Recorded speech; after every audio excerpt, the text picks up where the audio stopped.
दोस्तों नमस्कार। Exam instructor Girdhar YouTube channel पर आपका स्वागत है। तो दोस्तों बाल विकास बाल मनोविज्ञान की सीरीज चल रही है भाग 2। और किसी को भी अगर बच्चों को समझना है, अगर अध्यापक बनना है, टीचर बनना है या एक सफल माता पिता अभिभावक बनना है तो बाल विकास का ज्ञान बहुत ज़रूरी है। ये आपका कहते हैं पूरा व्यवहार ही बदल देगा, आपका पूरा मनोविज्ञान बदल देगा। सोचने की, अपने बच्चों से कैसे व्यवहार करना है, ये सब कुछ आपको इस बाल मनोविज्ञान के अंतर्गत मिल जाएगा। तो आज का टॉपिक है विकास के सिद्धांत। जब बालक को कैसे समझना है, उसके क्या सिद्धांत हो सकते हैं, इसी की परिभाषा देखते हैं। गैरीसन एवं अन्य के अनुसार इन्होंने कहा था कि जब बालक विकास की एक अवस्था से दूसरी अवस्था में प्रवेश करता है तब हम उसमें कुछ परिवर्तन देखते हैं। अध्ययनों से सिद्ध किया गया है कि ये परिवर्तन निश्चित सिद्धांतों के अनुसार होते हैं। इन्हीं को विकास का सिद्धांत कहा जाता है। विकास के सिद्धांत की संक्षिप्त व्याख्या निम्नलिखित है। क्या कहते हैं कि जब उसका एक अवस्था, जैसे अगर शैशवावस्था से बाल्यावस्था में गया या बाल्यावस्था से किशोर अवस्था में गया, तो निश्चित ही उसमें कुछ ना कुछ परिवर्तन होंगे। और इसी का अध्ययन इसमें किया जाता है बाल विकास में। तो इसके कुछ सिद्धांत हैं, इनको नोट करते चलें। निरंतरता का सिद्धांत कहते हैं, इस सिद्धांत के अनुसार विकास की प्रक्रिया निरंतर व अविराम गति से चलती रहती है, जो कभी मंद व कभी तीव्र हो सकती है, लेकिन उसमें एक कंटिन्यूटी जरूर बनी रहेगी।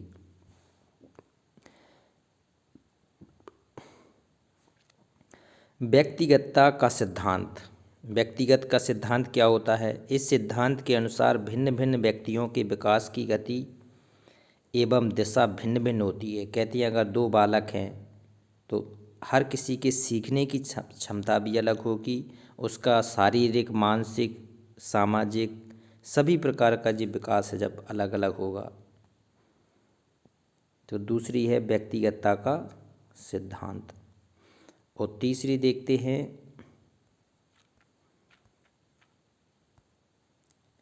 दूसरे शब्दों में एक ही आयु के दो बालक या बालिकाओं में शारीरिक तथा चारित्रिक आदि भिन्नताओं का होना विकास की व्यक्तिगतता को इंगित करता है। कोई दो बालक समान हो ही नहीं सकते। परिमार्जितता का सिद्धांत क्या होता है? परिमार्जितता, इस सिद्धांत के अनुसार विकास की गति तथा दिशा में परिमार्जन संभव होता है। परिमार्जन क्या होता है? दूसरे शब्दों में सही ढंग से किए गए प्रयासों के द्वारा विकास की गति को वांछित दिशा की ओर तथा उसे तीव्र गति से उन्मुख किया जाता है। कुछ ना कुछ तरीके से उसका परिमार्जन किया जाता है, ऐसा कहें। विकास क्रम का सिद्धांत। विकास क्रम का सिद्धांत क्या है? इस सिद्धांत के अनुसार प्रत्येक प्रजाति, चाहे वह पशु हो या मानव, के विकास का एक निश्चित प्रतिक्रम होता है जो उस प्रजाति के समस्त सदस्यों के लिए सामान्य होता है तथा उस प्रजाति के समस्त सदस्य उस प्रतिक्रम का अनुसरण करते हैं। इसे निश्चित पूर्व कथनीय सिद्धांत के नाम से भी जाना जाता है। कौन सा? निश्चित पूर्व कथनीय सिद्धांत भी इसी विकास क्रम के सिद्धांत को कहा जाता है। मस्तकाधोमुखी विकास का सिद्धांत। मस्तकाधोमुखी क्या है? इस सिद्धांत के अनुसार बालक का विकास सिर से पैर की ओर होता है, ऊपर से नीचे, अर्थात पहले मस्तिष्क, फिर धड़ और अंत में पैर में विकास होता है। ऊपर से नीचे का जो विकास होता है उसे मस्तकाधोमुखी विकास कहते हैं। छठवां देखते हैं एकीकरण का सिद्धांत। ये क्या है? इस सिद्धांत के अनुसार बालक पहले संपूर्ण अंग को, फिर अंग के भागों को चलाना सीखता है। इसके बाद वह उन भागों में एकीकरण करना सीखता है। तो इससे क्या है? बालक पहले समग्र सिद्धांत, एक समग्रता सीखता है। जैसे कोहलर ने दिया था सिद्धांत, बाद में हम एक एक सिद्धांत पढ़ेंगे। तो पहले ये क्या करता है, पहले संपूर्ण अंग को, फिर अंग के विभिन्न पार्ट्स को चलाना सीखता है। इसके बाद उन भागों में एकीकरण सीखता है, उसमें व्यवस्थित करना सीखता है। समान प्रतिमान का सिद्धांत 7वां। इस सिद्धांत के अनुसार प्रत्येक प्रजाति, चाहे वह पशु हो या मानव, अपनी प्रजाति के अनुसार विकास के प्रतिमान का अनुसरण करता है। कहते हैं चाहे तो प्रजाति हो या पशु हो किसी प्रकार की, या मानव है अपनी, तो वो अपनी प्रजाति के अनुरूप ही अपना विकास करता है, अपना अनुसरण करता है। सामान्य से विशिष्ट प्रक्रियाओं का सिद्धांत। सामान्य क्या है? कहते हैं इस सिद्धांत के अनुसार बालक का विकास सामान्य से विशिष्ट प्रक्रियाओं की ओर होता है। पहले एक अगर छोटा बच्चा होगा तो पहले छोटी छोटी चीज़ें सीखेगा, छोटा बोलना सीखेगा, तो वह पहले अपने किसी एक अंग का संचालन करने से पूर्व अपने पूरे शरीर का संचालन करता है और किसी विशेष वस्तु की ओर इशारा करने से पूर्व अपने हाथों को सामान्य रूप से चलाता है। तो इसे कहते हैं सामान्य से विशिष्ट की ओर। ये भी एक सिद्धांत है। सामान्य मतलब पहले हल्की फुल्की छोटी छोटी चीज़ें सीखता है बालक, फिर धीरे धीरे सिद्धांत और गूढ़ बातें बाद में सिखाई जाती है। वंशानुक्रम तथा वातावरण की अंतःक्रिया का सिद्धांत। देखो, इस सिद्धांत के अनुसार बालक का विकास वंशानुक्रम तथा वातावरण की परस्पर अंतर्क्रिया का परिणाम होता है। कि बालक का विकास कैसा होगा? जो उसके आनुवंशिक होता है, कुछ ना कुछ प्रभाव उसका जरूर पड़ता है और कुछ ना कुछ जीन्स के द्वारा, माता पिता के द्वारा भी वो प्राप्त करता है। तो कहते हैं बालक का विकास वंशानुक्रम तथा वातावरण की परस्पर अंतर्क्रिया का परिणाम है। वातावरण क्या होता है कि जिस वातावरण में बालक रह रहा है उसका बहुत प्रभाव पड़ता है। चक्राकार प्रगति का सिद्धांत 10वां। इस सिद्धांत के अनुसार विकास रेखीय गति एवं स्थिर दर से न होकर चक्राकार ढंग से होता है। चक्राकार क्या होता है? अर्थात विकास प्रक्रिया के दौरान बीच बीच में ऐसे अवसर आते हैं जबकि किसी क्षेत्र विशेष में विकास की पूर्व अर्जित स्थिति का समायोजन करने के लिए उस क्षेत्र की विकास प्रक्रिया लगभग विराम की अवस्था में आ जाती है। तो ये तो उसके कुछ सिद्धांत थे।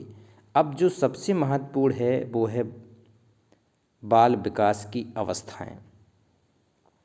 अवस्थाएं जिनसे क्वेश्चन आते हैं, चाहे तो आपका टेट हो, सुपर टेट हो या सी टेट का एग्ज़ाम आप दे रहे हैं, तो इन्हीं में से प्रश्न बनते हैं बाल विकास की अवस्थाएं। तो ये महत्वपूर्ण है।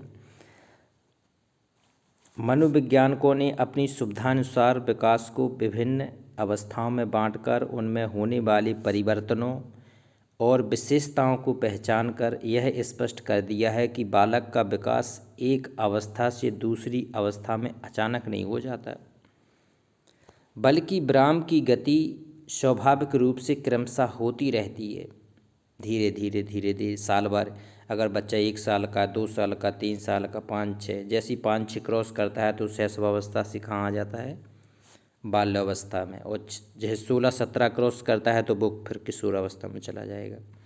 तो इस प्रकार से इसका क्रमागत होता रहता है। अब देखो, यहाँ एक इसका चार्ट देख लेते हैं और इसी चार्ट में सब कुछ समझ में आ जाएगा। फिर एक एक अवस्था हम लेके चलेंगे। देखो जी, कोल के अनुसार एक विद्वान हुए हैं कोल, इनके अनुसार विकास की देखते हैं अवस्थाएं। एक है इनकी शैशवावस्था।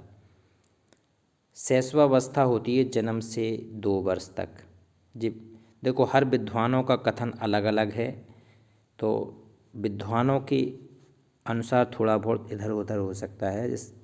जैसे ये है कोल की परिभाषा है, तो जन्म से 2 वर्ष तक शैशवावस्था, प्रारंभिक बाल्यावस्था 2 वर्ष से 5 वर्ष तक, मध्य बाल्यावस्था 6 साल से लेके 12 साल तक, और बालिकाओं में ये 6 साल से 10 वर्ष तक चलती है, और पूर्व किशोरावस्था 13 से 14 वर्ष तक।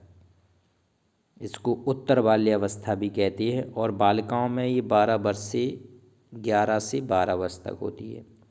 प्रारंभिक किशोरावस्था 15 से 16 साल तक, और बालिकाओं में ये 12 से 14 वर्ष तक। मध्य किशोरावस्था 17 से 18 साल तक, और बालिकाओं में 15 से 17 वर्ष तक। उत्तर किशोरावस्था 19 से 20 साल तक, और बालिकाओं में 18 से 20 साल तक। और प्रारंभिक प्रौढ़ावस्था 21 से लेकर 34 वर्ष तक चलती है, और मध्य प्रौढ़ावस्था 35 से 49 वर्ष तक चलती है। उत्तर प्रौढ़ावस्था 50 से लेके 64 वर्ष तक चलती है, और प्रारंभिक वृद्धावस्था 65 से 75 वर्ष, और वृद्धावस्था चलती है 75 से आगे। तो ये बहुत आगे वाली बात है। एक विद्वान हुए हैं हरलॉक, इनका और देखते हैं, इनने पूरा डाटा दिया है। इन्होंने भी पूरा डाटा दिया है विकास का, कि गर्भकालीन अवस्था गर्भाधान से जन्म तक, और शैशवावस्था किसे कहती हैं? जन्म से 2 सप्ताह या 14 दिन तक। शैशवावस्था 2 सप्ताह मतलब 15 दिन, 14-15 दिन तक। और बचपनावस्था 2 सप्ताह के बाद से 2 वर्ष तक। जी विद्वान हुए हरलॉक के अनुसार है। पूर्व बाल्यावस्था तीसरे वर्ष से 6 वर्ष तक, और उत्तर बाल्यावस्था चलती है 7वें वर्ष से लेके 12 वर्ष तक। वयासंधि अवस्था 12 वर्ष से 14 वर्ष तक वयासंधि। पूर्व किशोरावस्था 13 वर्ष से 17 वर्ष तक चलती है, और उत्तर किशोरावस्था 18 वर्ष से 21 वर्ष तक चलती है। प्रौढ़ावस्था चलती है 21 वर्ष से लेके 40 वर्ष तक।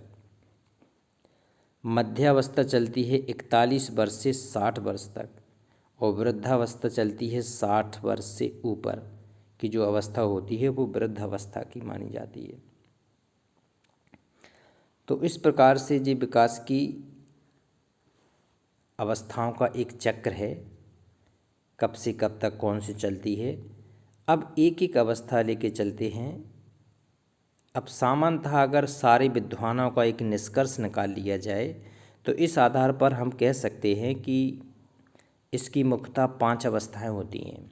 अगर आपसे पूछा जाए कि बाल विकास की कितनी अवस्थाएं होती हैं, तो ये मुख्यतः 5 अवस्थाएं होती हैं। कौन कौन सी? गर्भावस्था जी कहती हैं गर्भाधान। गर्भाधान क्या होता है? गर्भधारण से लेकर जन्म तक, इसको कहती हैं गर्भावस्था जी। 9 माह तक की होती है, जन्म से गर्भधारण से लेकर जन्म तक। शैशवावस्था होती है जन्म से लेकर 5 साल तक। ये सामान्यतः देखा जाता है, सारे विद्वानों का एक एवरेज निकाला गया। बाल्यावस्था की आयु क्या है? 6 वर्ष से लेकर 12 वर्ष तक। और किशोरावस्था कहते 12 से ऊपर, 13 साल से 18 के लगभग किशोरावस्था। और प्रौढ़ अवस्था होती है 19 से ऊपर। तो अब एक एक अवस्थाओं को लेंगे, उसकी गहराई जानेंगे, उसके बारे में आकलन करेंगे। तो ये भाग दूसरा है बाल मनोविज्ञान का। ये सीरीज चलती रहेगी, लंबी सीरीज रहेगी ये। इसके बहुत पूरे भाग आएंगे इसके एक एक करके। तो आप लोग ज़रूर इसको शेयर करें, वीडियो को फेसबुक पर करें, व्हाट्सएप पे भी डालें। और जो नए हैं, जो पहली बार चैनल पर जुड़ रहे हैं, चैनल को सब्सक्राइब करें। नमस्कार।